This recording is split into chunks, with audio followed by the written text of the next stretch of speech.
ఎవరు ఎన్ని తిట్టినా రాజ్యాంగాన్ని నమ్మిన వాళ్ళం, రాజ్యాంగాన్ని పరిరక్షించే వాళ్ళం. మమ్మల్ని తిట్టించే కొద్ది ఇంకా బలపడతాం తప్ప మేము బలహీనపడం. మనకు కావాల్సింది త్రికరణ శుద్ధిగా మీకోసం నిలబడే ప్రభుత్వం.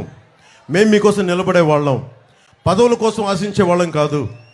నువ్వు చాలా బాధపడతా ఉన్నావు జగన్. నాకు ప్రత్యేకించి నా మీద నీకు చాలా కోపం పెరిగిపోతా ఉంది, నాకు తెలుస్తూ ఉంది.